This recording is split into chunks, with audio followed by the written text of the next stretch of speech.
का बात मैं बताना चाहता हूँ कि बहुत सारे बच्चे लगातार कहते हैं कि सर प्रैक्टिस के लिए कौन सी किताब करें, है ना। जो आप पढ़ा देते हो उसका क्वेश्चन प्रैक्टिस भी करना होगा, कौन सी किताब करें। एकदम ईमानदारी से बता रहा हूँ, वो आपके सामने भी आ जाएगा। मैंने बहुत सारे बच्चों से बात की है। अच्छा, कुछ बच्चे लिख रहे हैं नहीं किए, तो जाके करके आइए बेटा। अच्छा, नहीं किए तो जाके करके आइए, यहाँ पे भंडारा नहीं चल रहा है ना। जिन लोगों ने लेक्चर नहीं किया है लास्ट का 20 मिनट, नशे में थे क्या? दिन भर में जाके चेक नहीं किया दोबारा कि लास्ट में 30 मिनट, 1 घंटा 20 मिनट था, 40 मिनट का लेक्चर एक्स्ट्रा ऐड हुआ है, तो जाके उसको चेक करिए। ठीक है, जाके उसको चेक करिए पहले। 40 मिनट का लेक्चर देख के आइए बेटा, तुरंत से निकल जाइए यहाँ से, है ना, जाइए।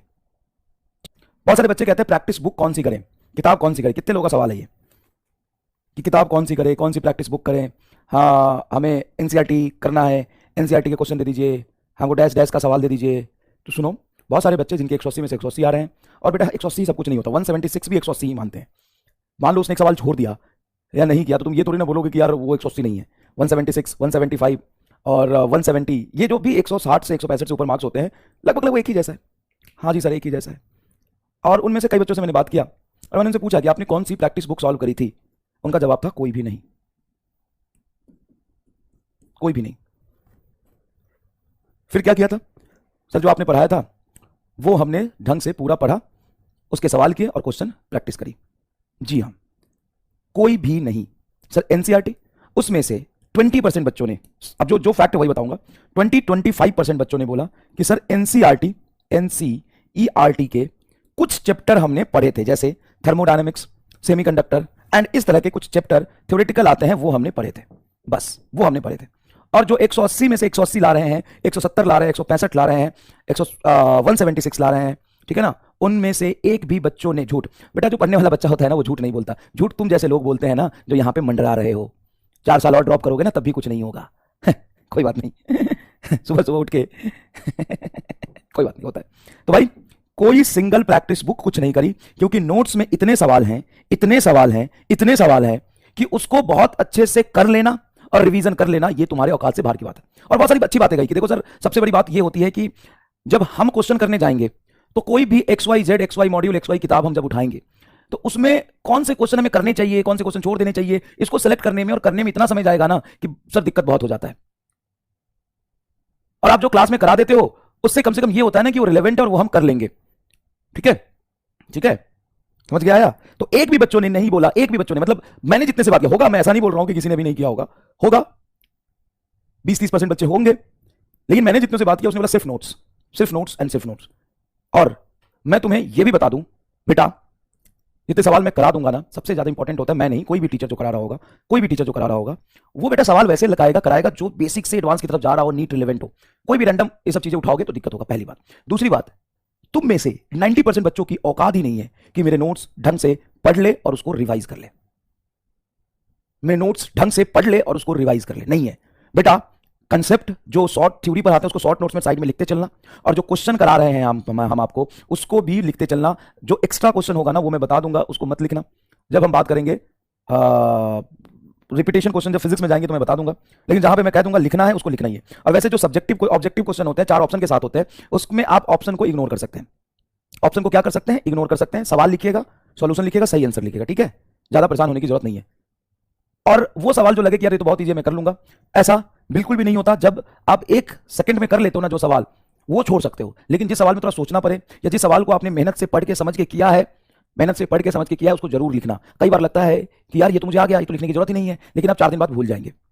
जब भी मैं अपने किसी जीमेल का या किसी भी बैंक अकाउंट का किसी का भी पासवर्ड रखता हूं ना, तो जिस समय मैं बनाता हूं ना, जिस समय पासवर्ड बनाता हूं, तो उस समय मुझे लगता है यार मैंने तो खुद ही ये पासवर्ड लिखा है और ये तो मैंने सोच के लिखा है, तो मेरा फेवरेट वर्ड है।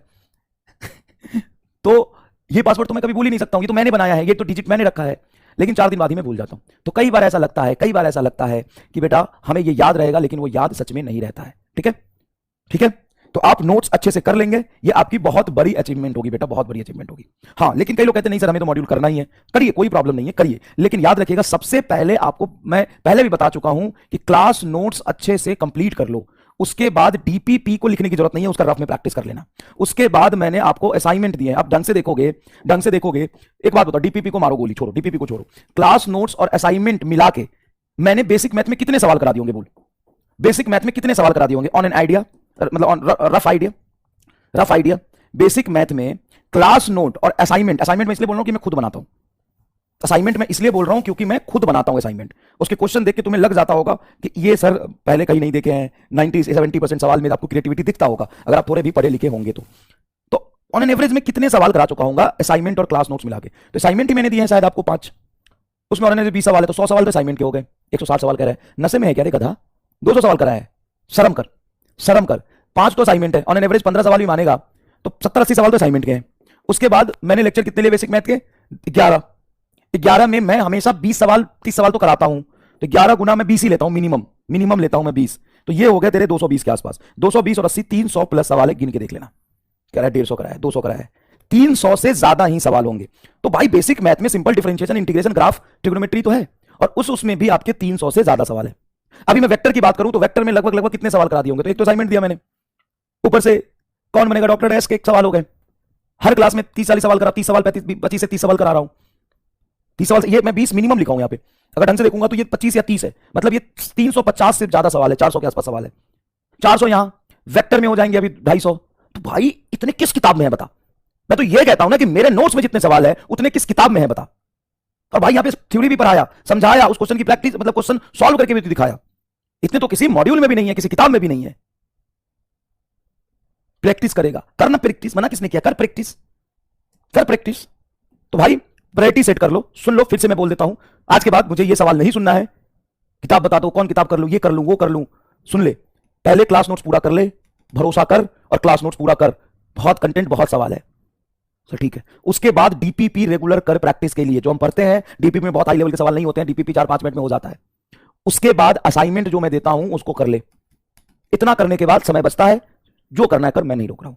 उसके बाद ये 3 करने के बाद तुमको कोई मॉड्यूल करना है, जरूर करना बेटा। जितना घिसोगे, जितना मेहनत करोगे ना, उतना इंप्रूवमेंट आएगा। और कोई टॉपर से हमें नहीं सीखना है, हमें किससे सीखना? हम एवरेज बच्चे हैं, हमको कॉलेज में जाना है, हमको हमारा बुद्धि उतना तेज नहीं है, तो हमको मेहनत करना पड़ेगा बेटा, जरूर करना। मैं आपको रोक नहीं रहा, मैं आपको बिल्कुल नहीं रोक रहा बेटा। आपको जो किताब करना है आप करिए। इन तीनों के बाद आप किसी भी कोचिंग का मॉड्यूल करिए, पीडब्ल्यू का मॉड्यूल करिए, आप बिल्कुल करिए बेटा। प्रैक्टिस बहुत जरूरी है, हमें घिसना पड़ेगा।